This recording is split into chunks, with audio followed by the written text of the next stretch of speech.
आज आपण ज्यांच्या जयंतीनिमित्त इथं जमा झालो, परमपूज्य अण्णाभाऊ साठे यांच्या प्रतिमेला आणि स्मृतीला सर्वप्रथम मी अभिवादन करतो। आजच्या कार्यक्रमाचे अध्यक्ष आणि प्राध्यापक आमचे मित्र रामकिशनजी सोनकांबळे साहेब, जे जिथे प्राध्यापक म्हणून आहेत त्या गावचं नाव घेतल्यावर भीती वाटते, पण आमच्या गावचा भूमिपुत्र आणि उदयगिरी महाविद्यालयाचा विद्यार्थी आहे म्हणल्यावर त्यांच्या नावाचा उल्लेख करायला आनंद वाटतो। असं सोमनाथजी कदम सर, आमच्या महाविद्यालयाचे प्राचार्य आणि बुद्धिवंत, गुणवंत, शीलवंत म्हणून ज्यांची ओळख आहे ते प्राचार्य राजकुमारजी मस्के।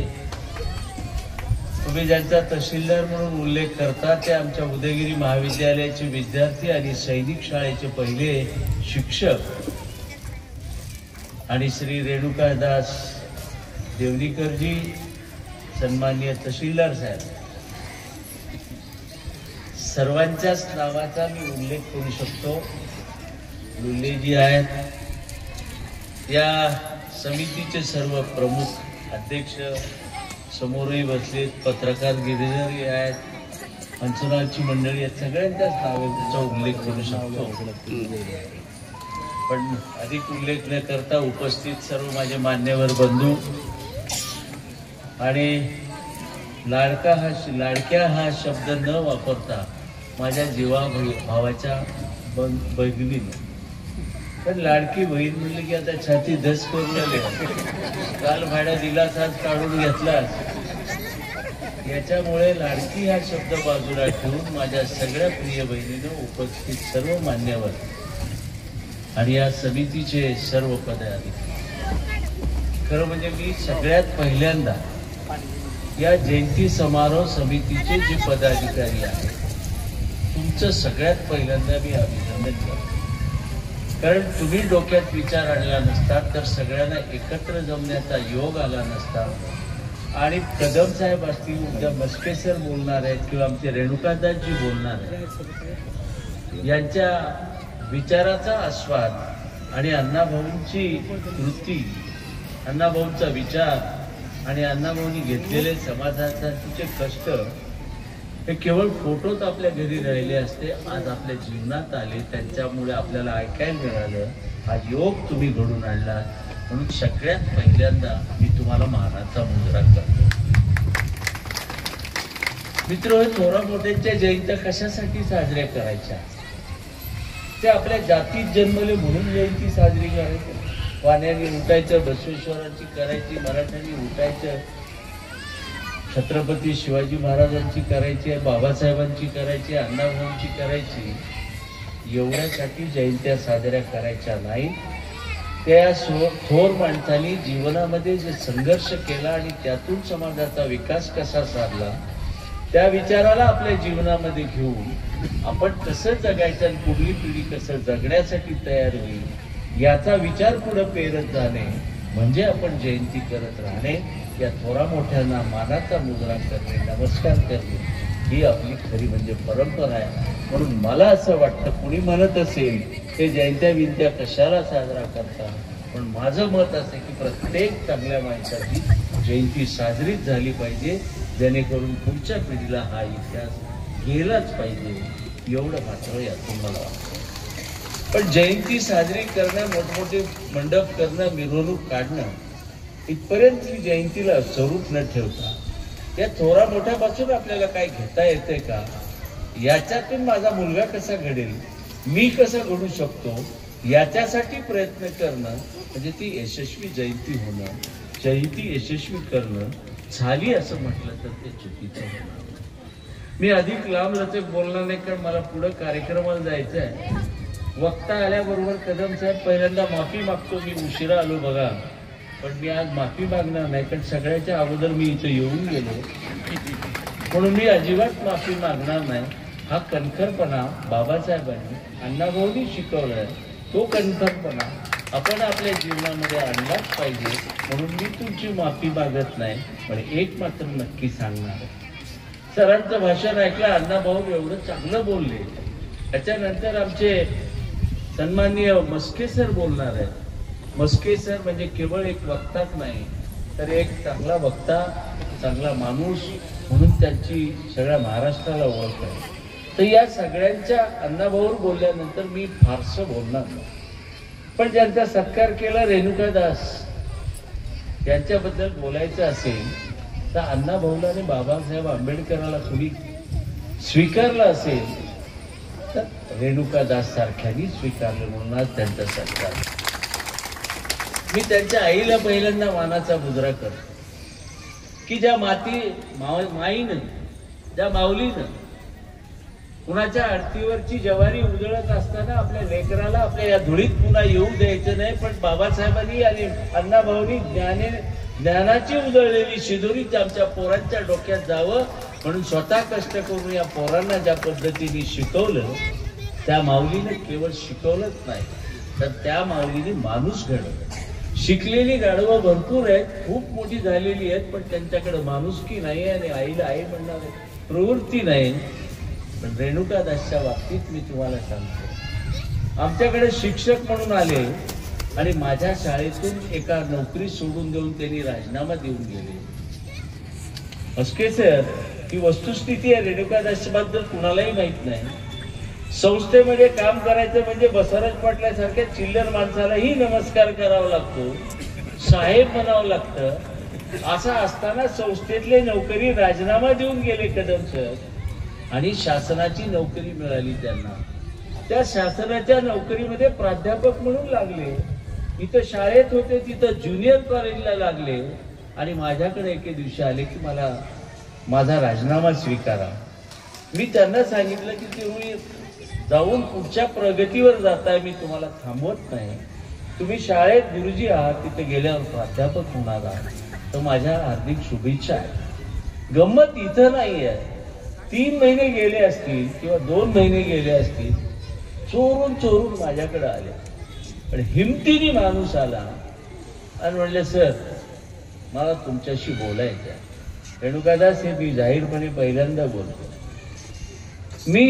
मला तुमच्याशी बोलायचं आहे.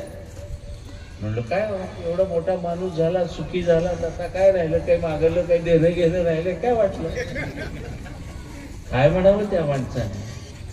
सर मला तिथं पगार जास्त मिळते, मला विचारणारा कुणीच नाही तिथं, पण माझ्या ज्ञानाचा तिथं फायदा होईल असं समोर कुणीच नाही, त्याचं समाधान मला मिळत नाही. पैसा मिळतो पण कर्तृत्वाचं समाधान मिळत नाही, म्हणून मला पुन्हा सैनिक शाळेमध्ये मास्तर म्हणून घ्या, शिक्षक म्हणून घ्या म्हणणारा हा माणूस. कर्तृत्वाचं समाधान नाही आपण म्हणतो का? एखाद्या चांगल्या खालच्या नोकरीवरून वरच्या नोकरीवर गेल्या आणि तिथं विचारणारा कुणी बी नसलं, त्याच्यावेळी मजा काय? पण फुकट पगार कोणाची खायची नाही, फुकट पैसा कोणाचा घ्यायचा नाही.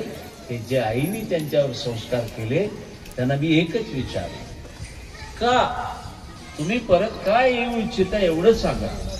खरं म्हणजे हे निघून गेल्याबरोबर संस्था चालकाची काय मजा असते कुणाला सांगायची गरज नाही. तुमचा उल्लेख करण्याचा राहून गेला अनिताताई. एक भरलेलं माणूस गेलं, दुसरा माणूस घ्यायचं म्हणजे लय मजा राहते. मी एक विषय विचारला त्यांना, एका वाक्यात मला उत्तर द्या.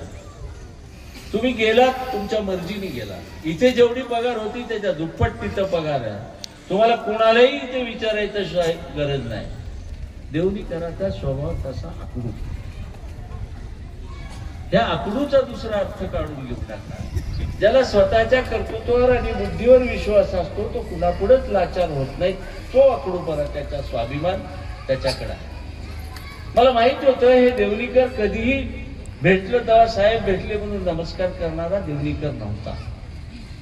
पण माझ्या शाळेतून जाऊन असं का वाटत होतं, जो जाणार आहे म्हणून कळाल्याबरोबर महाराष्ट्रातल्या वेगवेगळ्या जिल्ह्यातली मुलं आपल्या कुटुंबाचा सदस्य चालला या भावनेने जेव्हा रडायला लागली, तेव्हा वाटलं की हा माणूस शाळेसाठी नाही तर शिक्षणासाठी महाराष्ट्रामध्ये अशी माणसं असली पाहिजे.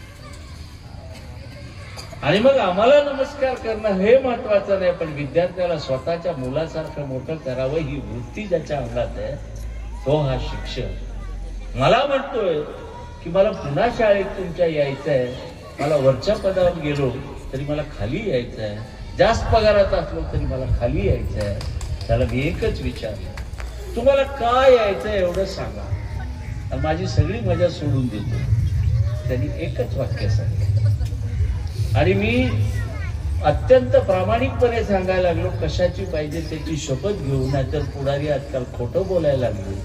देवाची शपथ घेतात काय म्हणायला लागलेत, म्हणले सकाळपासून संध्याकाळपर्यंत शिवी काय द्यायला लागलेत, काय एकमेकांवर आरोप करायला लागलेत आणि एकमेकांची तारीफ करताना तर ब्रह्मा विष्णू महेश म्हणायला लागलेत. त्याच्यापेक्षा लहान वाटणारी दुसरी गोष्ट नाही. तशी तारीफ मी त्यांची करणार नाही, कारण त्यांच्याकडे माझा सातबारा सुद्धा नाही आणि काही काम पडणार नाही. पण मी एकच वाक्य त्यांचं सांगतो, कोतवाल हे वाक्य लक्षात ठेवा, अशी माणसं निर्माण झाली पाहिजे. त्यांनी एकच सांगितलं, सगळं मला मिळतंय पण कामाचं समाधान मिळत नाही, म्हणून मला तिथं राहायचं नाही, तुम्ही पुन्हा घेता. मी एवढ्या एका वाक्यावर सांगितलं. मी माझ्या घरी आले होते, उठून त्यांच्या हातात हात घातला आणि माझ्या शुभेच्छा, सरळ तुम्ही शाळेत जावं. मोह प्रत्येकाला असतो पण कर्तृत्व नाही. माझ्या कर्तृत्वाला तिथे न्याय मिळत नाही. ही वृत्ती जेवढी करावी तपासली, जेवढी करायच्या अंगात आली, ती अण्णाभाऊ साठे शाळेत न जाणाऱ्या विद्वान माणसाच्या विचाराचं अनुकरण केलं. म्हणून हा रेणुकादास तहसीलदार साहेब झाला आणि या सगळ्या गोष्टी सोडून समाजासाठी काम. याच्यासाठी जयंती साजरी करायची असते. खरं म्हणजे जयंती समितीचं तुमचा आभार मानणार आहे. ही रत्न समोर आली पाहिजे. माझ्याने का होतंय, त्याला जमलं म्हणून मला जमतंय का, त्याच्या पोराला जमलं म्हणून मला जमतंय का, सामान्याचा मुलगा. आणि एवढ्यावर नाही, मी पुढे गेलं तर चालतंय पण माझं कुटुंबही पुढे गेलं पाहिजे, माझा समाजही पुढे गेला पाहिजे. ही वृत्तीच्या माणसं. म्हणून श्रीकांतला आणून शोधले. श्रीकांतचा इंटरव्ह्यू घेतलं नाही बरं का. आईला सांगू लागला, या देवणी करता भाऊ ते देवणी कर, एवढ्यावरच त्याची खरेदी विक्री. कारण एक तर आपल्याला माहित आहे की हे बियाणं चांगलं आहे, तर ते बियाणं कुणालाही पाठवून आपण मागवतो आणि आपल्या शेतात पेरतो. कारण हे 100% चांगलं सोनं आहे, 12 कसी सोनं आहे, त्या घरात दुसरं निघूच शकत नाही. म्हणून आपण ही माणसं आपल्याकडे. म्हणून हे रेणुकादासचं उदाहरण कशासाठी मी दिलं की शिक्षण घ्या. बाबासाहेबांनी सांगितलं किंवा अण्णाभाऊ साठेंनी सांगितलं हे फक्त आपण ऐकून पुस्तकापर्यंत मर्यादित न ठेवता आपल्या जीवनात अनुकरण केलं तर रेणुकादासारख्या तहसीलदार होती. आजही मी त्यांच्याबद्दल ऐकतो, जिथे जिथे नोकरी करतो. तहसीलदार झाले, मोठे माणसं होतील, दिवसा भेटणारे लोक येतील, रात्री भेटणारे लोक येतील, घरात त्यांच्या काही पिशव्या आणून देतील, त्यांचं घर आर्थिकदृष्ट्या संपन्न होईल. पण रेणुकादास माणुसकीच्या दृष्टीने लहान होत जाईल. जर बाबासाहेबांचे विचार अनुकरणात आणले नसते तर जाईल तिथं. तुमच्या शाळेत शिक्षक होता, तो आमच्या इथं तहसीलदार आहे आणि लय चांगला आहे म्हणतो. त्या दिवशी रेणुकादास तुम्ही लाखो रुपयाचं डोनेशन दिल्याचा आनंद मानतो. आणि माझ्यासारखा भाग्यवान दुसरा माणूस दुसरा असूच शकत नाही. जसा रेणुकादास ज्या महाविद्यालयाचा अध्यक्ष म्हणून माझा अनिताताईंनी उल्लेख केला, त्या महाविद्यालयाचे प्राचार्य मस्के सर. कोण म्हणतं सर दलितांना ते गेले दिवस, ज्याच्याकडे ज्ञान आहे त्याच्या घरात 2 पाटलं पाया पडतात, त्याचं उत्तम उदाहरण म्हणजे मस्के सर आहे. मस्के सरांनी आमच्याकडे कधीच अर्ज केला नव्हता की मला प्राचार्य करा म्हणून. मी त्यांच्या दारात 1 नाही 2 वेळेस गेले. मस्के सर, तुमच्यासाठी प्राचार्याची जागा कटकट वाटत असेल, पण तुमच्यामुळे, तुमच्या विचारामुळे, तुमच्या कर्तृत्वामुळे या महाविद्यालयाची जी परंपरा आहे, या महाविद्यालयातून हिरे निघणारी परंपरा ती खान आबादीत ठेवायची असेल तर मस्के सर तुम्ही प्राचार्य व्हा म्हणून त्यांच्या दारात आम्ही जाऊन विनंती केली आणि एका विनंतीला मान न देता 10 बार विनंती केल्यावर हात धरून आणलं आणि त्यांना प्राचार्य. मस्के सर हे प्रतीक आहे. व्यक्ती बाजूला ठेवा, पण ज्याच्याकडे ज्ञान आहे, ज्याच्याकडे चारित्र्य आहे, ज्याच्याकडे कर्तृत्व आहे, त्याला पिढ्या नमस्कार करतात. म्हणूनच आपण अण्णाभाऊंची जयंती साजरी करतो. म्हणूनच त्या विचारावर चालणाऱ्या मस्के सरांच्या घरी जाऊन आपण त्यांना निमंत्रित करतो की सर या खुर्चीवर बसण्याची लायकी कुणाची असेल तर ती तुमची आहे, ती तुम्ही बसा. काही माणसं खुर्चीवर बसल्यावर मोठी होतात आणि काही माणसं बसल्यामुळे खुर्ची मोठी होते. त्यातलेही मस्के सर हेही सामान्य कुटुंबात, पण ज्ञान, शिक्षण आणि चारित्र्य हे असेल सगळेच नतमस्तक होतात. त्याचं उत्तम उदाहरण मस्के सर आहे. ज्या संस्थेचा मी अध्यक्ष आहे त्या संस्थेचे प्राचार्य कोण आहे ते सांगताना मला अभिमान आहे.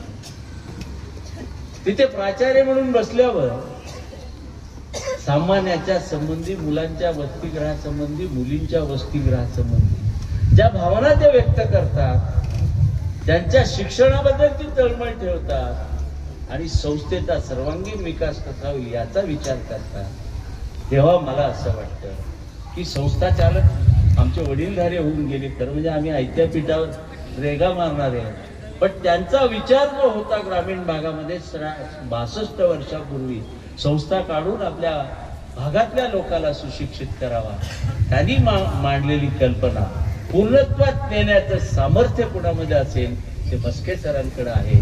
ते म्हणलं तर चुकीचं. अरे हे हिरे आहेत.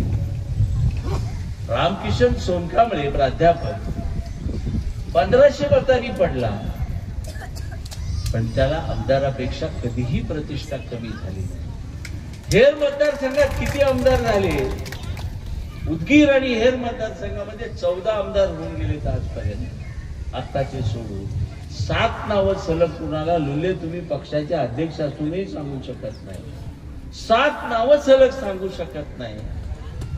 ज्याला 7000 मतांनी 15,000च्या अर्धे 15,000 1500 होतो, 1500 होतो म्हणजे 700 मत. तुमचं माझं नशीबच खराब आहे. मी 200 न गेलो, तुम्ही 700 न गेलो. पण माझ्यात तुमच्यात एक फरक आहे. आज तुम्ही आमदार आहेत का नाही हे महत्वाचं नाही. तुम्ही कोणत्या समाजाचे हेही माहित नाही. रामकिशनच्या बाबतीत रामकिशन माणुसकी असलेला जीवाभावाचा मित्र म्हणून सगळ्यांच्या जीवाचा लाडका आहे हे रामकिशन. आणि तो लाडका का झाला? उदगीरच्या नगरपालिकेचा अध्यक्ष झाल्यावर कुणाच्या नावाचा उल्लेख करत नाही. ज्या पद्धतीने खुर्चीवर बसला आणि रिकाम्या हाताने घरी गेला, कुणाच्या 1 पैशाचा शर्मिंदा नाही, खोटे सातबारे नाही की नमुना नंबर 8 करून दिलेला आहे. म्हणून त्यांच्यावर तुम्ही अविश्वास आणला नाही. म्हणजे इथल्या अविश्वासाबद्दल बोलतो असं काही समजू नका. उगो माझ्या तोडून गेले की काहीतरी चुकून काढता. पण रामकिशनवर कधी कुणी अविश्वास आणला नाही. आणि रामकिशनच्या पक्षाचे लोक किती आहेत हे बघितलं नाही. नगरपालिकेला अध्यक्ष कसा असावा तर सर्व पक्षाच्या लोकांनी विचार करून रामकिशन सोनकांबळे सारखा असावा ही त्याची प्रतीक. नाहीतर कदम सर, मस्के सर, आमच्या पांढऱ्या कपड्यावाल्याला कुणीही चांगलं म्हणत नाही. खाकी आणि खादी या लोकांना कुणीच चांगलं म्हणत नाही, कारण आमच्या वडिलांवर कुणी बोलतच नाही. आताच्या काळात नाईलाज म्हणून करतात. पण त्याच्यातही रामकिशन सोनकांबळे आहे. त्याच्या मागे एकच कारण आहे, रामकिशनला पैसा नको होता असं नाही. पैसा पाहिजे प्रत्येकाला, पण इमानदारीचा पैसा पाहिजे, रक्ताचा पैसा पाहिजे. कुणाचं रक्त घेऊन, रक्त पिळून पैसा नाही पाहिजे. म्हणून त्याच्या कपाळावर विजयाचं रक्त आज आपल्या सगळ्यांच्या नजरेने लावलं जातं. तो रामकिशन. या समाजातल्या किती रत्नांचं नाव सांगू, खरं म्हणजे खाली बरेच जण ही घडली. हे मग बौद्ध समाजाची असेल की दलित मातंग समाजाची असतील. आज तुम्ही मंत्रालयात कांबळे कुलकर्णी यांचे बोर्ड बघत होतो. आता 50% जास्त गायकवाड, कांबळे, सोनकांबळे यांचे बोर्ड बघतो. आता कुलकर्णी जोशींचे बोर्ड बघायला मिळत नाहीत. त्याच्या मागे एकमेव कारण असेल तर परमपूज्य बाबासाहेब आंबेडकरांचा शिखा संघटित व्हा आणि संघर्ष करा. आणि तीच गुरुत्वाची किल्ली घेऊन अण्णाभाऊ साठे पुढे ती घेऊन गेली. म्हणून समाजातलं हे परिवर्तन झालं.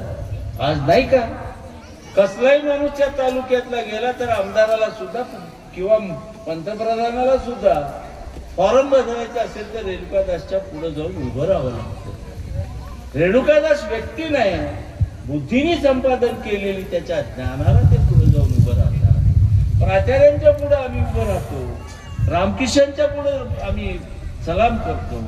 हे केवळ ही माणसं मोठ्या पगारीची झालेत म्हणून नाही, तर यांच्या अंगामध्ये बाबासाहेबांचे विचार आहेत, यांच्या अंगामध्ये अण्णाभाऊ साठेंचे विचार आहेत. यांनी महात्मा गांधी जगलाय, देशाचा विचार केलाय. म्हणून या सगळ्या थोरा मोठ्यांची जयंती आपण साजरी केली पाहिजे. मी सुरुवातीलाच एवढ्यासाठी सांगितलं, तुमचे आभार मानले, जे संयोजक होते त्यांचे आभार मानले की ही तुम्ही काम केलं. लोक किती आहेत सोडून द्या, पण यातला एक माणूस जरी घडला अण्णाभाऊंच्या विचाराने तर आपली जयंती साजरी झाली आणि ती संपन्न झाली.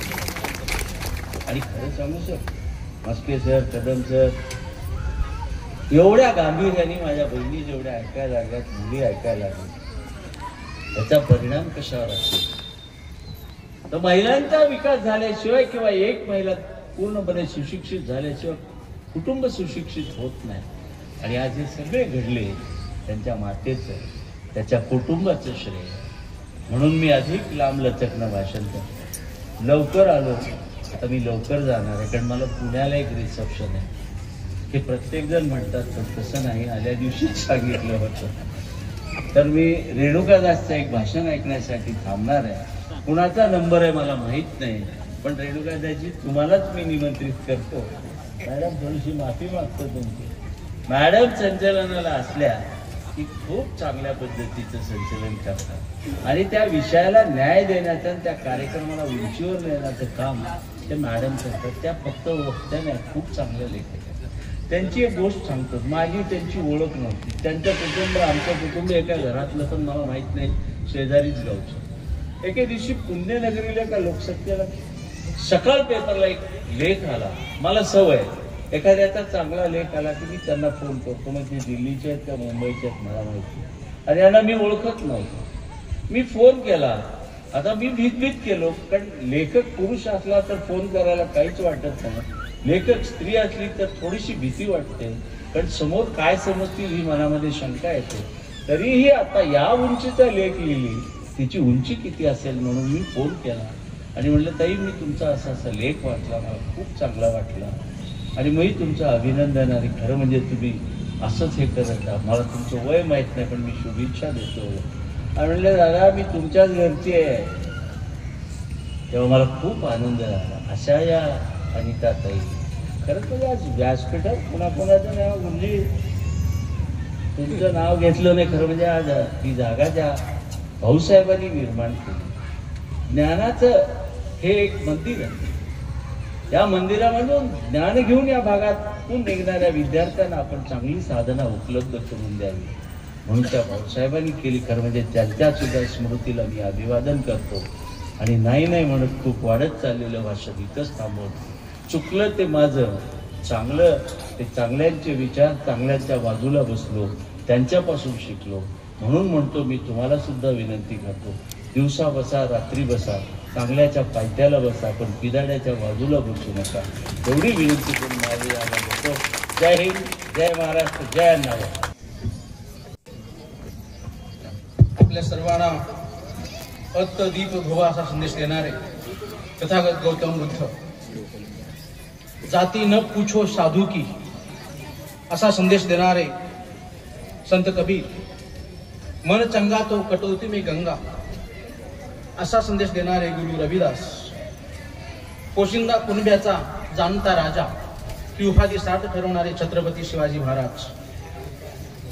सदाचार हाच स्वर्ग, दुराचार हाच नरक अशी साधी सुखवण देणारे महात्मा बसवण्ण. सत्य हाच धर्म करावा कायम ज्योती म्हणे महात्मा ज्योतिबा फुले. आणि सर्व समाज सुधारक. मी स्वतः मांग जातीशी रोटीबेटी व्यवहार करायला तयार असताना मांग आणि महारामध्ये तेढ का वाढावी असा प्रश्न विचारणारे परमपूज्य भारतरत्न डॉक्टर बाबासाहेब आंबेडकर. जग बदल घालून घाव सांगून गेले मला भीमराव असा संदेश देणारे अण्णाभाऊ साठे या सर्व महापुरुषांना विनम्र अभिवादन करतो. देवणी तालुक्यातील हा एक ऐतिहासिक कार्यक्रम आहे. अण्णाभाऊ साठे यांच्या 105व्या जयंती निमित्त समस्त देवणी तालुक्यातील मंडळीने एकत्र येऊन असा एक सामुदायिक अभिवादनाचा कार्यक्रम आयोजित केलेला आहे. या विवेकवर्धिनी महाविद्यालयाच्या प्रांगणात जमलेले तमाम बंधू भगिनी. या कार्यक्रमाचे अध्यक्ष आमचे मार्गदर्शक आदरणीय रामकिशन सोनकांबळे सर. या ठिकाणी उपस्थित आदरणीय व्यक्तिमत्व बसवराजजी पाटील नागराळकर. या ठिकाणी उपस्थित असलेले माजी गुरुवर्य आणि प्रमुख व्याख्याते महाराष्ट्रातील नामवंत व्यक्तिमत्व आदरणीय प्राचार्य डॉक्टर राजकुमार मस्के सर. या ठिकाणी एकेकाळी आम्ही ज्यांच्याकडे गुणवंत विद्यार्थी म्हणून पाहत होतो ते आताचे महाराष्ट्रातील गुणवंत अधिकारी तहसीलदार रेणुकादासजी देवणीकर. या कार्यक्रमाच्या तयारीसाठी दिवस रात्र झटणारे गणेशजी कांबळे, अंकुशजी गायकवाड, नरसिंगजी सूर्यवंशी, DL कांबळे, शिवभाऊ कांबळे, आवेश सूर्यवंशी, अविनाश सूर्यवंशी, चंद्रकांत रणदिवे, सुनीलजी कांबळे, अमितजी सूर्यवंशी यांच्यासह मंचावर आणि मंचाच्या समोर उपस्थित असलेले मान्यवर, सन्माननीय आमचे गुरुवर्य रामभाऊ कांबळे सर, PS येवरीकर, रतन सूर्यवंशी, शिवाजी बिबिनवरे, पत्रकार गिरीधर गायकवाड, अनिरुद्ध सूर्यवंशी सर, वैजनाथजी लुल्ले, रमेशजी कोतवाल, लक्ष्मणजी रणदिवे आणि या ठिकाणी उपस्थित शिवाजी बिबिनवरे व तालुक्यातील सर्व या ठिकाणी आमचे बांधव आणि उपस्थित सर्व मान्यवर बंधू भगिनी. अण्णाभाऊ साठे यांच्या अभिवादन करण्याचा हा एक ऐतिहासिक कार्यक्रम आपण आयोजित केलेला आहे. देवणी तालुक्याच्या सर्व तमाम कार्यकर्त्यांचं आणि सर्व मंडळींचं सुरुवातीलाच मी मनपूर्वक अभिनंदन करतो. अतिशय जोरदार असा कार्यक्रम आपण या ठिकाणी आयोजित केलेला आहे. खरं म्हणजे अण्णाभाऊ साठे यांची जयंती मोठ्या प्रमाणामध्ये साजरी केली जात आहे. त्याचं काय कारण आहे तर मला असं वाटतं की इथल्या बहुजन समाजाच्या साठीचा खऱ्या अर्थानं 1 ऑगस्ट असेल, 14 एप्रिल असेल, 26 जून असेल, 19 फेब्रुवारी असेल, हे जे दिवस आहेत ते दिवसच आपले खऱ्या अर्थाने सण आहेत, आपले उत्सव आहेत. कारण या दिवसाला हे महापुरुष जन्माला आले म्हणून आज आपण माणसामध्ये माणूस म्हणून आपण ओळखली आपण जाऊ शकतो. ही ओळख आपल्याला या महामानवांनी दिलेली आहे आणि म्हणून हे महामानव खऱ्या अर्थानं इथल्या मानव मुक्तीचे शिल्पकार आहेत. बंधू आणि भगिनींनो, इतिहास झरकन पुढे जात असतो परंतु इतिहास हा सातत्याने आपण लक्षात ठेवायचा असतो. इथली व्यवस्था काय होती आणि आपण कुठे होतो. आणि म्हणून आपल्याला कवी विठ्ठल वाघ यांची कविता मला या ठिकाणी आठवते. आम्ही जन्मलो मातीत किती होणार गा माती, खापराच्या दिवामध्ये कधी पेटणार वाती. या वाती पेटल्या परंतु या वाती पेटण्यासाठी या ठिकाणचा जो इतिहास होता तो इतिहास बदलावा लागला आणि या ठिकाणी माणसाला माणूस म्हणून जगण्यासाठीची चळवळ त्या देशामध्ये या महामानवांनी सुरू केली. इथली व्यवस्था काय होती आज हे आपल्या डोक्याला खरं भुंग्या येतील अशा प्रकारची इथली अवस्था होती आणि म्हणून या ठिकाणी ती सगळी परिस्थिती आम्हाला आठवते. मुंगीला साखर खाऊ घालणारी इथली व्यवस्था माणसाला मात्र पोटाला एक घास देत नव्हती. कुत्र्या मांजराला पाणी दिलं जात होतं परंतु माणसाला मात्र प्यायचं पाणी दिलं जात नव्हतं. अशा प्रकारची ही व्यवस्था आणि या व्यवस्थेमध्ये इथल्या मोठ्या संख्येने असलेल्या बहुजन समाजाला एक गावाच्या एका कोपऱ्यामध्ये त्या ठिकाणी जगावं लागायचं. परंतु ही परिस्थिती बदलली. ही परिस्थिती आपोआप बदलली नाही. यासाठी त्या महामानवांनी मानवमुक्तीची चळवळ सुरू केली आणि म्हणून आज या ठिकाणी बसलेले तमाम बहुजन समाजाचे विद्यार्थी लोक असतील हे सगळे या महामानवांच्या चळवळीची कोणत्या ना कोणत्या चळवळीचे आपण लाभार्थी आहोत. आज अण्णाभाऊ साठे यांची जयंती महाराष्ट्रामध्ये, देशामध्ये आणि रशियामध्ये जगभर साजरी केली जात आहे. याचं कारण आहे. याचं कारण असं आहे की अण्णाभाऊ साठे हे केवळ लेखक नव्हते. अण्णाभाऊ साठे हे कार्यकर्ते होते, विचारवंत होते, कथाकार, कादंबरीकार, लोकनाट्याचे जनक अशी विविध प्रकारची रूपं अण्णाभाऊंची आहेत. एकमेव असे अण्णाभाऊ साहित्यिक आहेत की जे कार्यकर्ते होते, कलावंत होते आणि लेखणीच्या माध्यमातून त्यांनी केवळ कथा कादंबऱ्या ह्या तर लिहिल्याच. परंतु हे अण्णाभाऊंचं वेगळेपण काय आहे तर या ठिकाणी या देशामध्ये जे काही जुलमी व्यवस्था होती, अन्यायी व्यवस्था होती, विषमतावादी व्यवस्था होती, या सर्व व्यवस्थेला उलथवून टाकण्यासाठी खऱ्या अर्थाने ज्या पद्धतीने बाबासाहेब आंबेडकरांनी आपल्याला संविधान दिलं, छत्रपती शिवाजी महाराजांनी इथल्या गोरगरीब माणसाच्या हातामध्ये तलवार दिली, त्याच पद्धतीने अण्णाभाऊ साठे यांनी लेखणी हे सामाजिक परिवर्तनाचं माध्यम मानून त्या ठिकाणी सामाजिक चळवळ राबवण्यासाठी लेखणी हे माध्यम म्हणून अण्णाभाऊ साठे यांनी समाजामध्ये राबवलं. म्हणून अण्णाभाऊ साठे ग्रेट आहे. या देशाची व्यवस्था अशी होती की अनेक कलावंत होऊन गेले, लेखक होऊन गेले, विचारवंत होऊन गेले, परंतु गोरगरीब समाजाच्या व्यथेकडे, वेदनेकडे मात्र कोणाचे लक्ष नव्हतं. या ठिकाणी आमचे मित्र शाहीर संभाजी भगत एक प्रश्न विचारतात, क्रोंच पक्षाला बाण लागला, पुन्हा एका कळीचं हृदय, पुन्हा एका कवीचं हृदय पिळवटून निघालं. तिथं दिवसा ढवळ्या माणसं तोडतात रे. कुठे गेले या देशातील महाकवी, कुठे गेले विचारवंत, कुठे गेले महामानव? परंतु काही महामानवांनी मात्र हे पाहिलं चित्र आणि या देशामध्ये जी अमानुष व्यवस्था आहे, या अमानुष व्यवस्थेला बाजूला सारून समतावादी, न्यायवादी, संविधानवादी अशा पद्धतीचं जग निर्माण करण्यासाठी अण्णाभाऊ साठे सारख्या महामानवांनी या समाजामध्ये चळवळ राबवलेली आहे.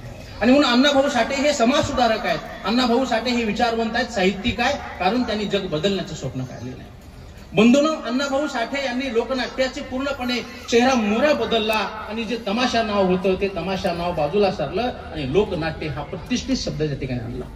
पूर्वीच्या तमाशामध्ये काय होतं, नाच्या असायचा, धोंड्या असायचा, त्या ठिकाणी पारंपरिक संवाद असायचे, पौराणिक कथा असायच्या, लोकांचं फक्त मनोरंजन व्हायचं. परंतु अण्णाभाऊ साठे यांनी तमाशाचं रूपांतर लोकनाट्यामध्ये केलं आणि जनप्रबोधनाचा एक माध्यम म्हणून, जनकळवळ हा उद्देश घेऊन अण्णाभाऊ साठे यांनी लोकनाट्य हा शब्द लोकप्रिय केला. या देशामध्ये धर्मकांड आणि कर्मकांड बहुजन समाजाच्या माथी मारलेलं होतं आणि जात दांडगे, धर्म दांडगे आणि धनदांडग्या इथल्या लोकांनी सगळ्या प्रकारची व्यवस्था या ठिकाणी आमच्या नादी लागून आम्हाला प्रश्न विचारण्याची बंदी केलेली होती आणि माणसाला माणूस म्हणून जगण्याचा अधिकार नाकारलेला होता. अशा प्रकारच्या या व्यवस्थेमध्ये अण्णाभाऊ साठे यांनी एक वंचित, दाबलेल्या, शोषित, अंकित अशा समाजाचा आवाज म्हणून त्या ठिकाणी अण्णाभाऊ साठे यांनी साहित्याकडे पाहिले. आणि म्हणून साहित्याची ताकद फार मोठी असते. मार्क ब्लेअर नावाचा एक विचारवंत आहे, तो असं म्हणतो की my pen is mightier than the sword. माझ्या लेखणीची ताकद, माझ्या लेखणीची धार तलवारीपेक्षा जास्त आहे. कारण तलवार एका वेळी काही माणसांना मारू शकते, लेखणी मात्र एकाच वेळी हजारो माणसाचं जीवन बदलवू शकते. क्रांतीची भाषा लेखणी करू शकते. अण्णाभाऊंची लेखणी ही होती, परिवर्तनाची लेखणी होती. भीमाची लेखणी तीच अण्णाभाऊंची लेखणी. सामाजिक व्यवस्थेमध्ये अण्णाभाऊने लेखणीचा वापर अशा पद्धतीनं परिवर्तन करण्यासाठी केलेला आपल्याला दिसतो. आणि म्हणून अण्णाभाऊंच्या कादंबरीमध्ये, कथेमध्ये रूढी, परंपरा, अंधश्रद्धा, दैववाद हे सगळं बाजूला सोडून द्या आणि माणसाने माणसाशी माणसासारखं वागलं पाहिजे, अशा प्रकारचा साधा सोपा विचार अण्णाभाऊ साठे आपल्या साहित्यातून देतात. एक जगप्रसिद्ध वाक्य आपल्याला सर्वांना माहितच आहे, पृथ्वी ही शेषाच्या मस्तकावर तरलेली नाही तर ती दलितांच्या तळहातावर तरलेली आहे. या एका वाक्याच्या माध्यमातून अण्णाभाऊ साठे यांनी इथल्या दलित शोषित वर्गाची प्रतिष्ठा अत्यंत उत्तम पद्धतीने वाढवली. आणि जे हात राबणारे हात असतात, त्या राबणाऱ्या माणसाच्या रक्तातून, घामातून, श्रमातून खऱ्या अर्थाने पृथ्वीवर या ठिकाणी पृथ्वीला सुजलाम सुफलाम करण्याचं काम आपण करत असतो. आणि म्हणून जो कामगार आहे, जो गरीब आहे, शेतकरी आहे, कामगार आहे, यांच्या कष्टाला प्रतिष्ठा देण्यासाठी अण्णाभाऊ साठे यांनी लेखणीच्या माध्यमातून सामाजिक चळवळ राबवलेली ती आपल्याला असं दिसून येतं. आणि म्हणून शेतकऱ्यांचा कैवार, कामगारांचा कैवार अण्णाभाऊ साठेंनी साहित्यामध्ये मोठ्या प्रमाणामध्ये घेतला. अण्णाभाऊ साठेंच्या त्या कालखंडामध्ये सुद्धा साहित्य होतं, साहित्यिकही होते, परंतु अण्णाभाऊंचं वेगळेपण काय आहे ते आपल्याला या जयंतीच्या रूपाने समजून घ्यावं लागेल. बंधूंनो, साहित्यिकाचे, कलावंतांचे जे प्रकार असतात त्याच्यामध्ये 3 प्रकार आपण पाहतो. साहित्यिकाचा, कलावंताचा एक प्रकार असा असतो, तो फक्त जी व्यवस्था जशी आहे तशी मांडतो. साहित्यिकाचा, कलावंताचा दुसरा प्रकार असतो, ती जी व्यवस्था आहे ती व्यवस्था चांगली आहे, वाईट आहे असं तो काही म्हणत नाही. आणि साहित्यिकाचा तिसरा प्रकार असतो, तो ठासून सांगतो की समाजामध्ये ही व्यवस्था आहे, ही वाईट आहे, ही अन्याय आहे आणि ही व्यवस्था बदलली पाहिजे. आणि बदलण्यासाठी काय केलं पाहिजे याचं उत्तर सुद्धा अण्णाभाऊ देतात. आणि म्हणून जग केवळ बदलण्यासाठी अण्णाभाऊंची लेखणी या ठिकाणी पुढे आलेली आपल्याला दिसते. आणि म्हणून समाजामध्ये जे काही दलाल आहेत, जे काही बंधू आहेत, जे काही सावकार आहेत, त्या सर्वांनी कशा पद्धतीनं समाजाला पिळलेलं आहे, शेतकऱ्याला नागवलेलं आहे, कामगारांना लुटलेलं आहे, गोरेगरिबांना त्या ठिकाणी कशा पद्धतीनं त्यांची व्यवस्था वाईट पद्धतीने केली होती, हे सगळं पहिल्यांदाच अण्णाभाऊंनी आपल्या साहित्याच्या माध्यमातून पुढे आणलं. अण्णाभाऊंच्या आधी हे साहित्य फक्त शहरातल्या लोकांच्या, मध्यमवर्गीय लोकांच्या मनोरंजनाचं माध्यम होतं. अण्णाभाऊंचं साहित्य आल्यानंतर त्या ठिकाणी गावाच्या बाहेरच्या, वेशी बाहेरच्या आणि आदिवासी भटक्या समाजाच्या प्रश्नांना खऱ्या अर्थाने न्याय मिळाला. आणि समाजामध्ये जे काही लुटलेले लोक आहेत, सावकारशाहीने असतील, भांडवलशाहीने असतील किंवा साम्राज्यशाहीने असतील, या सगळ्या लोकांचे प्रश्न मांडण्यासाठी अण्णाभाऊ साठेंनी लेखणीच्या माध्यमातून बदल केला. त्यांच्या लोकनाट्यामध्ये त्यांनी सुरुवातीला जी काही देवदेवतांना नमन करण्याची पद्धत होती ती बंद केली. कारण अण्णाभाऊंना पाहिलं होतं की अण्णाभाऊंनी या ठिकाणी मानलेलं होतं की महामानव आणि मानव हेच खरं वास्तव. त्या ठिकाणी महामानवाला वंदन आणि सामान्य माणसाला वंदन अण्णाभाऊ साठे करतात. आणि म्हणून अण्णाभाऊ साठेंची लेखणी आपल्याला तथागत गौतम बुद्धाच्या विचाराची आपल्याला संगत करताना दिसते. ज्या पद्धतीनं बुद्धाने सांगितलं की माझ्या धम्माचा केंद्रबिंदू माणूस आहे, तसंच अण्णाभाऊ साठेने लिहिलं माझ्या सगळ्या लेखणीचा केंद्रबिंदू माणूस आहे आणि ज्या माणसाचा सन्मान करण्यासाठी मी लिहितो. आणि म्हणून अण्णाभाऊ साठेंनी बुद्धाची शपथ या कथेच्या माध्यमातून आणि आपल्या एकूणच विचाराच्या माध्यमातून तथागत गौतम बुद्धाचा आदर्श आपल्याला दिलेला आपल्याला दिसून येतो. ज्या छत्रपती शिवाजी महाराजांचा उल्लेख आपण करतो, त्या छत्रपती शिवाजी महाराजांचा लौकिक आंतरराष्ट्रीय पातळीवर करणारे भारतातील पहिले लेखक अण्णाभाऊ साठे आहेत. रशियामध्ये त्यांनी गेल्यानंतर सांगितलं की मी छत्रपती शिवाजी महाराजांच्या भूमीतून आलोय असं सांगितलं. छत्रपती शिवाजी महाराजांचा पवाडा रशियामध्ये त्या ठिकाणी गायला. आणि म्हणून अण्णाभाऊंनी अशा पद्धतीचं छत्रपती शिवाजी महाराजांची नातं जोडलेलं आपल्याला दिसतं. अण्णाभाऊंचा फकीरा म्हणतो की मला जी तलवार मिळाली, आमच्या घरी जी तलवार मिळालेली आहे ती आमच्या पूर्वजांना शिवाजी महाराजांनी दिलेली आहे. शिवाजी महाराजांनी इथल्या वंचित, शोषित, जातीत अंकित समाजाला या ठिकाणी शेतकरी जाती बनवलं, राज्यकर्ती जमात बनवण्याचं काम छत्रपती शिवाजी महाराजांसारख्या राज्यांनी केलं. ते ऋण अण्णाभाऊ साठे कधी विसरत नाही. आणि म्हणून महात्मा फुलेंनी ज्या पद्धतीनं शेतकऱ्याची लूट कशी होते दाखवलेलं होतं, त्याच पद्धतीने अण्णाभाऊंनी इनामदार या नाटकाच्या माध्यमातून शेतकऱ्यांचे प्रश्न मांडले. आणि समाजामध्ये जे काही भोंदू लोक आहेत, जे दलाल लोक आहेत, जे गोरगरीब समाजाच्या लोकांना वेठीस धरतात, ते त्यांचे प्रश्न अण्णाभाऊ साठेंनी पुढे आणले. आणि म्हणून अण्णाभाऊ साठे म्हणतात की ही सावकारशाही नष्ट केली पाहिजे. सावकारशाहीचा हा जो कुंदा आहे तो कुंदा खणून काढला पाहिजे, असे अण्णाभाऊचे शब्द आहेत. हा कुंदात आपण सगळे शेतकऱ्याचे लोक आहोत. शेतकऱ्यांच्या आपल्याला माहित आहे की जो कुंदा असतो चांगल्या पिकामध्ये अडचण आणतो, तसा हा जो कुंदा जो जमिनीमध्ये त्यात असतो, समाजामध्ये पण काही अशा पद्धतीचा कुंदा घालणारे लोक असतात, अडथळा करणारे लोक असतात, तो खुरपून काढला पाहिजे. आणि म्हणून समाज सरळ केला पाहिजे, समाज सुरळीत केला पाहिजे, अशा पद्धतीची अण्णाभाऊंची भूमिका आहे. आणि म्हणून ज्या पद्धतीनं साम्राज्यशाहीचा त्या काळामध्ये सुद्धा साम्राज्यशाही होती आणि आताही साम्राज्यशाही होती, या साम्राज्यशाहीमध्ये सामान्य माणसाचे अधिकार गोठवले जातात. ती साम्राज्यशाही, ती हुकुमशाही, ती कोणाची असेल तरी ती नष्ट केली पाहिजे, अशा पद्धतीचा अण्णाभाऊंचा मूलभूत विचार होता. आपल्या देशामध्ये माणसाची, माणुसकीची, जातीची, समाजाची विटंबना केलेली होती हे आपल्याला माहित आहे. या ठिकाणी आपल्याला सर्वांना माहित आहे की असं म्हटलं जात होतं की मांग मार माणूस नवं आणि कुत्र मांजर जनावर नवं. अशा साध्या साध्या म्हणी, परंतु माणसाची, माणुसकीची, जातीची विटंबना केली जात होती. मांग असेच असतात, महार असेच असतात, ते चोर असतात, दरोडेखोर असतात, खुनशी असतात, अशा पद्धतीनं विटंबना करण्याची चाल या समाजामध्ये होती. अण्णाभाऊ साठेंना हे खपलं नाही आणि म्हणून त्यानं जे कोणी माणसाची, माणुसकीची, समाजाची विटंबना करतील त्या सगळ्या व्यवस्थेला खऱ्या अर्थाने प्रश्न विचारण्याचं काम अण्णाभाऊ साठे करतात. या ठिकाणी आपल्याला माहित आहे, फकीरा ही कादंबरी मी आपल्याला उदाहरण म्हणून देईन. फकीरा कादंबरीमध्ये रघु बामणाचा वाडा ज्यावेळी त्या ठिकाणी लुटला जातो, त्या ठिकाणी फकीरा असतो आणि त्या रघु बामणाची बायको म्हणते की बाबा रे काही घेऊन जा, खरं आमच्या पोरी बाईला हात लावून येतो. त्यावेळी फकीरा प्रश्न म्हणतो की इज्जत काय फक्त तुम्हालाच आहे काय? इज्जत आम्हाला पण आहे. म्हणजे गरीबाला इज्जत नसते, गरीब हे दरोडेखोर असतात, गरीब हे आया बहिणींची इज्जत घेतात. अशा प्रकारची खोटी, भ्रामक आणि जुलमी त्या ठिकाणी अशा पद्धतीचं समाजामध्ये बिंबवण्यात आलेलं होतं. अण्णाभाऊ साठेंनी माणसाची प्रतिष्ठा करण्यासाठी समाजाच्या त्या ठिकाणी विटंबनेला जे कोणी खतपाणी घालत होते त्या सर्वांना अण्णाभाऊ साठेंनी आपल्या लेखणीच्या माध्यमातून खडा सवाल विचारला. या ठिकाणी मी आपल्याला सावळा कथेचं सुद्धा उदाहरण सांगेन.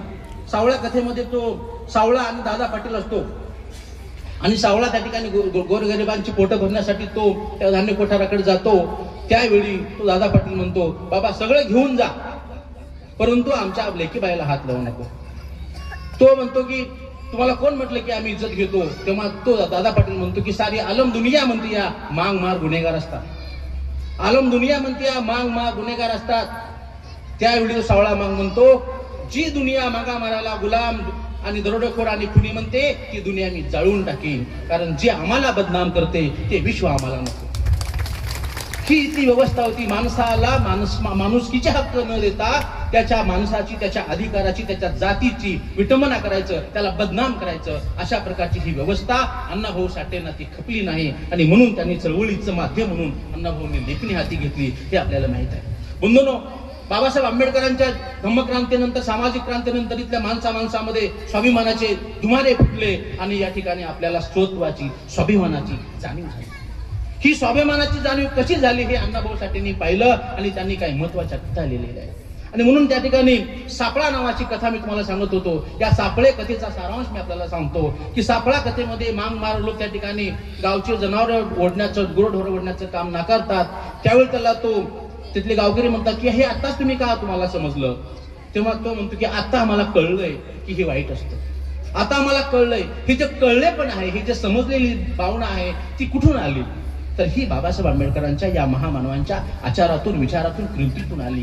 की जे टाकाऊ आहे, जे बदनामीकारक आहे, जे अपमानकारक आहे, ते नाव असेल, गाव असेल, व्यवसाय असेल, धंदा असेल, सगळं सोडून द्या आणि समाजामध्ये स्वाभिमानाने आणि सदाचाराने, न्यायाने जीवन जगा. आपली गुलामगिरी सोडून द्या.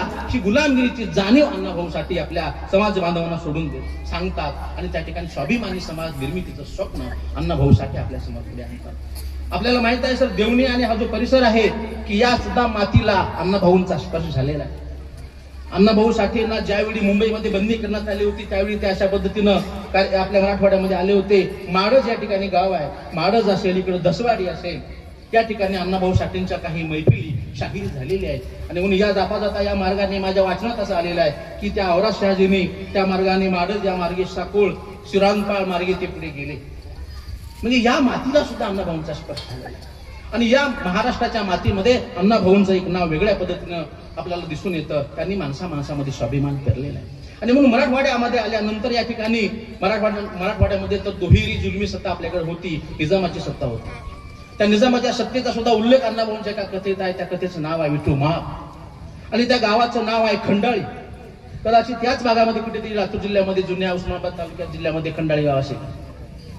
त्या खंडाळी गावामध्ये त्या ठिकाणी जी एक कथा प्रसंग आपल्याला सांगतो, मुद्दाम सांगण्यासारखा आणि ऐकण्यासारखा तो प्रसंग आहे. विठू महार आहे आणि विठू महार हा बाबासाहेब आंबेडकरांच्या त्या महामानवांच्या विचाराचा आहे. त्याला समजलेला आहे की आता आपला स्वाभिमान कशात आहे. आणि म्हणून विठू महाराने एके दिवशी चांगला नवीन जोडा घातलेला आहे आणि तो गावातल्या मंदिरासमोरून चाललेला आहे. एका बहिष्कृत समाजाच्या माणसानं पायात चांगला जोडा घालणं त्याच्या पैशाने, हे सुद्धा इथल्या समाजाला पटणारं नव्हतं.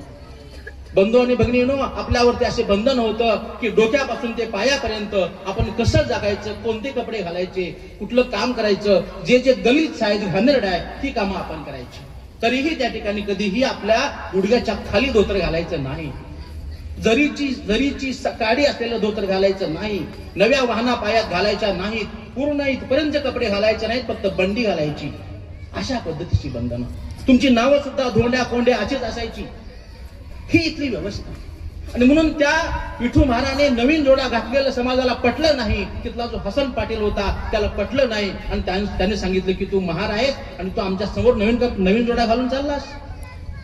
आणि म्हणून त्या दिवशी त्या विठू महाराने गुमान पद्धतीनं ती आपले पायातला जोडा हातात घेऊन तो गेला. पण त्याच्या डोक्यातली स्वाभिमानाची चीड मात्र ती गेली नाही, कारण त्यांनी बाबासाहेब आंबेडकर वाचलेला होता, त्यांनी अण्णाभाऊ समजून घेतलेलं होतं, महामानवांनी जे विचार दिले होते ते त्याला पटलेले होते आणि म्हणून तो संधीची वाटच बघत होता. दरम्यान काही घडामोडी घडल्या. हसन पाटलाची पाटीलकी गेली आणि गावात पुन्हा पाटीलकीसाठी कोणीतरी अर्ज करायची वार्ता पसरली. हसन पाटलाची दादागिरी एवढी होती की गावामध्ये कोणीही पाटीलकीचा अर्ज करायला तयार नाही. परंतु हा विठू महार म्हणाला की मी अर्ज करणार. विठू महारांना सगळ्यांनी गावाने समजावून सांगितलं की बाबा रे, नादी लागू नकोस, गावाची इज्जत जाईल. बघा लोकांच्या भावना काय होत्या, महार पाटील झाला तर गावाची इज्जत जाईल.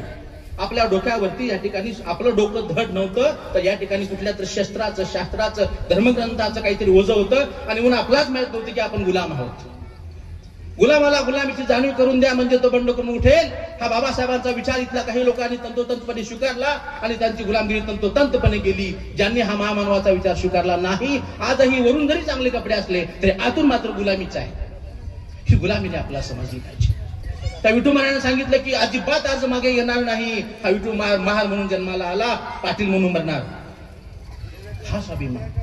हा स्वाभिमान अण्णाभाऊंच्या विचाराच्या शब्दामध्ये आपल्याला दिसतो. आणि म्हणून अण्णाभाऊंचे विचार ही क्रांतीची भाषा बोलणारे आहेत, विद्रोहाची भाषा बोलणारे आहेत. भारतीय संविधानातील मूल्यांचा उद्घोष करणारी अण्णाभाऊंची लेखणी आहे. समता, स्वातंत्र्य, बंधुता, न्याय, मानवता, विज्ञाननिष्ठा, धर्मनिरपेक्षता ही मूल्ये जी बाबासाहेबांनी आपल्या भारतीय संविधानाच्या उद्देशिकेमध्ये दिलेली आहेत, ती उद्देशिका खऱ्या अर्थाने अण्णाभाऊंच्या लेखणीच्या पानापानामध्ये दडलेली आणि अण्णाभाऊंनी त्या ठिकाणी विचार मांडलेले आपल्याला दिसतात. आणि म्हणून हा विचार आपल्याला समजला पाहिजे. जयंती हे त्यासाठीचं माध्यम आहे. पेंग्याचं लगीन नावाचं अण्णाभाऊंचं एक लोकनाट्य आहे. त्या पेंग्याच्या लगीनमध्ये हा जो पेंग्या असतो तो पेंग्या वेडा असतो आणि त्या वेड्या मुलाबरोबर त्या पुतळीचं लग्न लावण्याचं घाट गावातले लोक करतात. परंतु त्या पेंग्या, तो जो वेडा पेंग्या असतो त्या वेड्या पेंग्याशी लग्न करायला पुतळा नकार देते आणि पुतळा म्हणते अशा वेड्याशी लग्न करायला मी काय गाय नाहीये, मी सुद्धा माणूस आहे.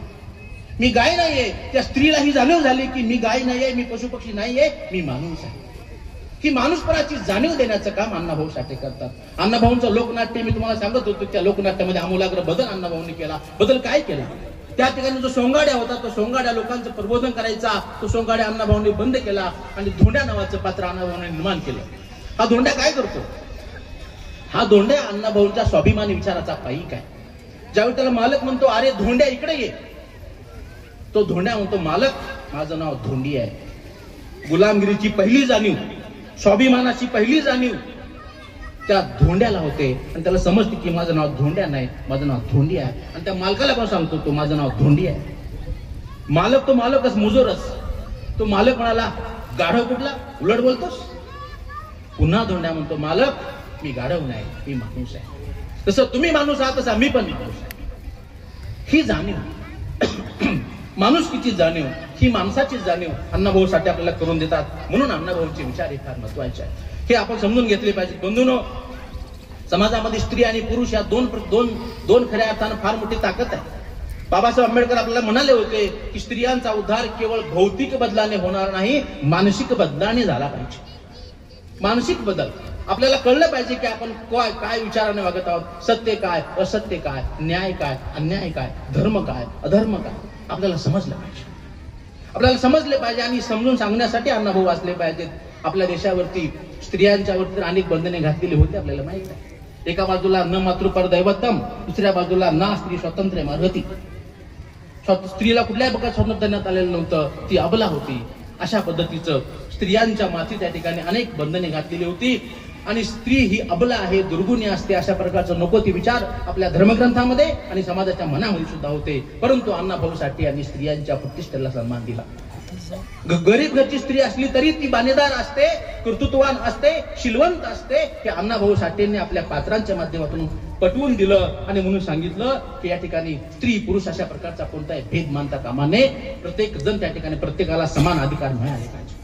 आणि म्हणूनच अण्णाभाऊंची आवडी की धनाजी रामोशाबरोबर लग्न करते. आंतरजाती विवाहाचा पुरस्कार अण्णाभाऊ साठे करतात.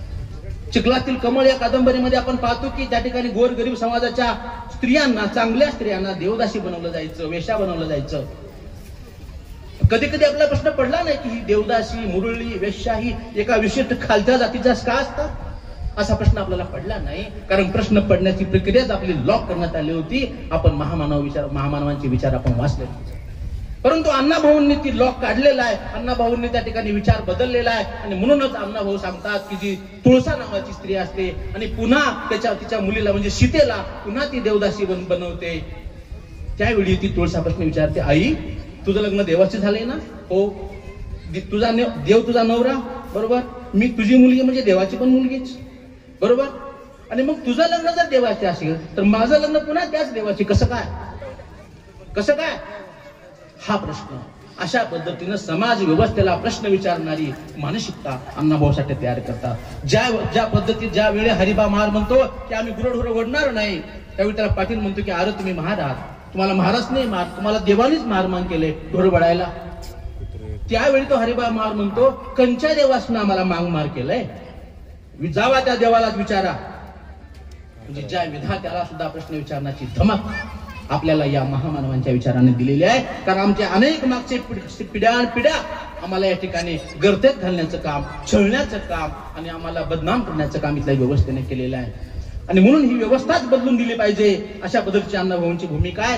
बाबासाहेब आंबेडकरांच्या पद्धतीने आपण सांगितलं, शिका, संघटित व्हा, संघर्ष करा. अण्णाभाऊंच्या विचाराचं सार सुद्धा तेच आहे. अण्णाभाऊ म्हणतात शिका, पण शिका म्हणजे केवळ पदव्या घ्या नव्हे. केवळ पदव्याने माणूस मोठा होत नाही. माणूस मोठा कशाने होतो? पदव्याच्या आत आणि आपल्या अंतरंगामध्ये जी बुद्धी, विवेक बुद्धी आहे, ती विवेक बुद्धी जागृत झाली पाहिजे. खोट्याला खोटं म्हटलं पाहिजे, अधर्माला अधर्म म्हटलं पाहिजे, अन्यायाला अन्याय म्हटलं पाहिजे. तो असतो शहाणपणा. आणि शहाणपणा हा फक्त शिकलेल्याच लोकांच्या मध्ये असतो असं नाही. हा शहाणपणा आपल्याला समजला पाहिजे. म्हणून अण्णाभाऊंची जयंती साजरी करायची आहे. संघटित झालं पाहिजे. एका जातीने नव्हे, सर्व बहुजन जातीने संघटित झालं पाहिजे.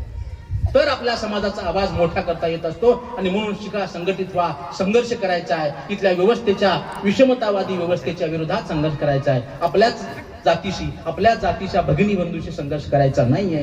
ही साधी सोपी आचाराची, विचाराची शिकवण आपल्याला अण्णाभाऊ साठे देतात. आणि म्हणून चळवळीमध्ये काम करत असताना आज आनंद झाला की या ठिकाणी तालुक्यातील सर्व गुणी जनांचा आपण गौरव केला. त्या निमित्ताने सामाजिक चळवळीमध्ये काम करत असताना प्रत्येकाने कोणता ना कोणता तरी वाटा आपण घेतला पाहिजे. ज्याच्याकडे अधिकार आहे, देवणीकर साहेबांसारखे अधिकारी असतील, त्यांनी आपल्या अधिकाराचा वाटा द्यावा. ज्यांच्याकडे पैसा आहे त्यांनी पैसा द्यावा, ज्याच्याकडे वेळ आहे त्यांनी वेळ द्यावा, ज्याच्याकडे कष्ट आहे त्यांनी कष्ट द्यावा. आणि अशा पद्धतीने चळवळीचा आवाज बुलंद करावा. आणि मगच एका अर्थाने चळवळ आपण मजबूत होते. अण्णाभाऊने आपल्याला त्यांच्या संपूर्ण विचाराचं सार जर सांगायचं असेल, जग बदल घालून गाव सांगून गेले मला भीमराव. धनवंतांनी पिळले, धर्मांनानी छळले, ही इथली व्यवस्था. धर्मांना जात्यांत ही व्यवस्था आहे. त्या व्यवस्थेनं आपल्याला पदोपदी छळलेला आहे, जन्मोजन्मी अंकित केलेला आहे, गुलाम केलेला आहे, निर्वंश केलेला आहे. आपल्याला माहित आहे की याच्या आधी म्हणजे सोमनाथ कदम यांच्या आधी किती जन्म झाले असतील, पण कुठल्याही जन्मामध्ये प्रतिष्ठेचं जगणे मिळालं नाही. आता मिळालं, कारण त्या स्वप्रयत्नाने आपण बदललेलं आहे. आपण आपल्या भविष्याचे शिल्पकार असतो, ही जाणीव करून देण्याचं काम आपल्याला अण्णाभाऊंचं साहित्य करतं. आणि म्हणून आपल्याला हीन ठरवून, अंकित ठरवून जी व्यवस्था आपल्यावरती अनेक प्रकारची बंधने लादलेली होती, ते सोडून दिलं पाहिजे. आणि आपण परिवर्तनाच्या या चळवळीमध्ये आलं पाहिजे. हे परिवर्तन म्हणजे काय? परिवर्तन बंधून दोन प्रकारचं असतं. एक परिवर्तन आहे ते भावनेच्या पातळीवर असतं. भावना ओसरले की विचार पण ओसरले.